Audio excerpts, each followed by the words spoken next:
तो जैसा कि आप आजकल आपके आसपास देख रहे होंगे कि घर बनवाने की संख्या जो है वो धीरे धीरे बढ़ रही है। अब ये जो घर है इन्हें बनवाने के लिए अच्छा खासा मटेरियल लग जाता है। एक औसत घर बनवाते समय आपका 70% खर्च जो है वो मटेरियल कॉस्ट में चला जाता है और इन्हीं मटेरियल में से एक मटेरियल होता है जो कि है सरिया, जिसकी डिमांड आज भी है और भविष्य में भी रहने वाली है। तो आज के इस वीडियो में हम यही जानेंगे कि सरिये का बिजनेस अगर आपको शुरू करना है तो कौन कौन सी चीजें जरूरी होती है। जैसे कि इस बिजनेस को शुरू करने के लिए आपको कौन कौन से डॉक्यूमेंट चाहिए, कितनी स्पेस चाहिए, कितना इन्वेस्टमेंट होता है और कितना प्रॉफिट होता है, ऐसी और भी इंपॉर्टेंट चीजों के बारे में हम इस वीडियो में देखेंगे। और वीडियो का जो एंड पार्ट होगा वहां पर हम महत्वपूर्ण बोनस टिप के बारे में देखेंगे जो कि आपके बहुत काम में आने वाली है। अब देखिए, सरिये का धंधा करने के बारे में सोच रहे हैं तो सरिये के बारे में आपको जरूर पता होना चाहिए। तो दुकानों में जो बेचने के लिए सरिया अक्सर ही आपने देखा होगा वो टीएमटी सरिया होता है। टीएमटी यानी कि थर्मो मैकेनिकल ट्रीटेड स्टील। और स्टील के अलग अलग ग्रेड भी होते हैं, जैसे कि Fe 415, Fe 500, Fe 550, Fe 600। इनमें से जो Fe 415 और Fe 500 है इनका इस्तेमाल रेगुलर घर बनवाते समय किया जाता है। और शॉप के अंदर जो स्टील रखा जाता है वो एक तो प्राइमरी स्टील होता है या फिर सेकेंडरी स्टील होता है। अब जो प्राइमरी स्टील बनाने वाली कंपनियां हैं जैसे कि टाटा, सेल, JSW, ऐसे कंपनियों का जो सरिया होता है वो प्राइमरी स्टील के कैटेगरी में आता है।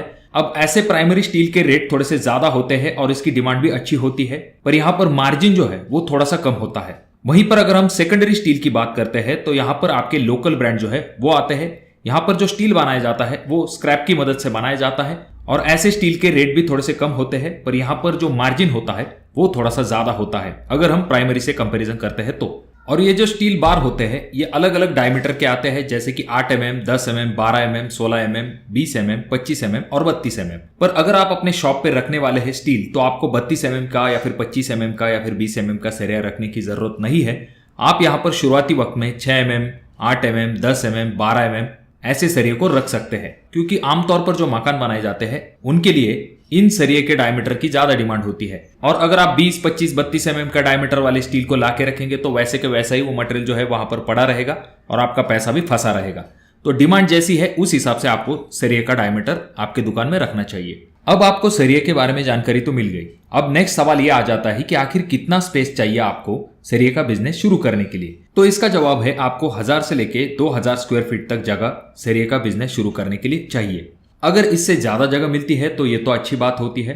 अब सरिये का व्यवसाय शुरू करते समय आपको उस जगह पर कोई बड़ी बिल्डिंग बनाने की आवश्यकता नहीं होती है। आप अपने लिए एक छोटी सी केबिन वहां पर बना सकते हो जहां पर आप बिलिंग और बाकी चीजों का काम कर सकते हो और बाकी बची जगह पर आप सरिये को रख सकते हो।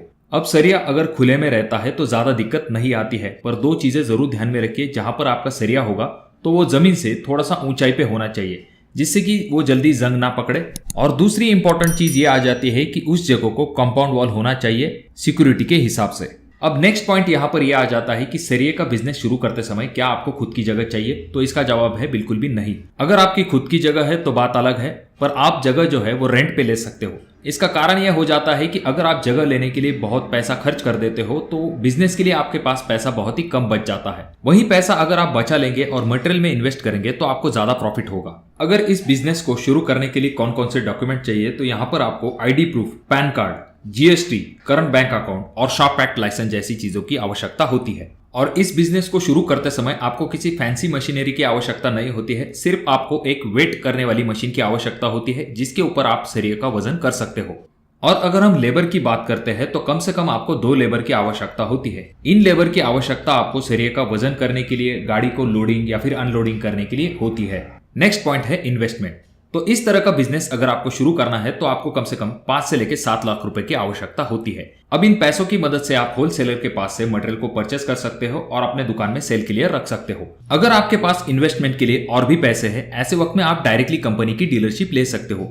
इसके लिए आपको कंपनी की वेबसाइट को विजिट करना है और वहां पर अगर आप डॉक्यूमेंट सबमिट कर देते हो, ऐसे वक्त में आपको कंपनी की डीलरशिप मिल जाती है। पर यहाँ पर आपको ऑर्डर कम से कम 12 टन तक देनी पड़ती है, तो इसके लिए आपको ज्यादा पैसों की आवश्यकता होती है। पर डायरेक्टली कंपनी से माल मंगवाने का फायदा यह होता है कि आपको मार्जिन जो है वो अच्छा मिल पाता है। अब इन्वेस्टमेंट की बात हो गई, उसके बाद सवाल आता है कि आखिर प्रॉफिट और मार्जिन कितना होता है। तो यहाँ पर आप 2 से लेकर 3 रुपए प्रति किलो के हिसाब से प्रॉफिट जो है उसे कंसिडर कर सकते हो। यानी कि अगर आप एक दिन में 1 टन तक स्टील को सेल कर लेते हो, ऐसे वक्त में आपका मुनाफा जो है वो 2000 रुपए तक हो सकता है। अब इन सभी चीजों के बाद सबसे इंपॉर्टेंट चीज आ जाती है कि सरिये का बिजनेस करते समय आखिर आपको कौन कौन सी सावधानियां बरतनी चाहिए। अब सबसे पहली चीज जिससे आपको बचना चाहिए वो है उधारी।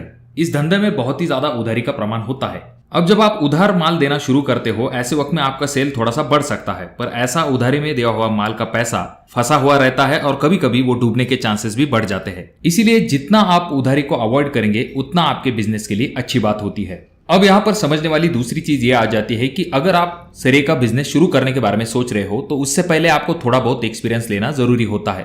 किसी दुकान में अगर आप 6 से लेके 12 महीने तक का एक्सपीरियंस लेते हैं तो इससे आपको सरिये का बिजनेस शुरू करने में बहुत ही आसानी होगी, क्योंकि एक्सपीरियंस की वजह से आपको बहुत सारी चीजों के बारे में पता चलता है कि कस्टमर का बिहेवियर किस हिसाब से है, मार्जिन कितना रखना चाहिए, कौन सा ब्रांड वहां पर चल रहा है, कौन से स्टील की ज्यादा मांग है, कस्टमर के क्या एक्सपेक्टेशन है। ऐसी बहुत सारी चीजों के बारे में आपको एक्सपीरियंस के दौरान पता चलता है। और जहां तक बात आती है मटेरियल को सेल करने की, तो यहाँ पर आपको इस तरह के ब्रांड को अपने दुकान में रखना चाहिए जो कि लोकल में बहुत ही पॉपुलर है। तो अगर आप ऐसे ब्रांड का मटेरियल अपने दुकान में सेल के लिए रखोगे तो डेफिनेटली लोग जो है आपके दुकान में मटेरियल परचेस करने के लिए आएंगे। और यहाँ पर आपके दुकान में जो रेगुलर कस्टमर होते हैं, जैसे कि ठेकेदार या फिर आपके इंजीनियर, तो ऐसे लोग बार बार सरिये को परचेस करते हैं और वो भी बल्क क्वांटिटी में। तो इस वजह से आपका सेल भी बढ़ता है और आपका प्रॉफिट भी बढ़ता है। तो इसीलिए आपके कॉन्टेक्ट में जितने ज्यादा इंजीनियर और कॉन्ट्रैक्टर होंगे उतना ज्यादा आपको फायदा होता है। और रही बात कंपनी से मटेरियल परचेस करने की, तो यहाँ पर आपको ये जरूर ध्यान में रखना है कि जितना पॉसिबल हो सकता है उतना आपको कैश में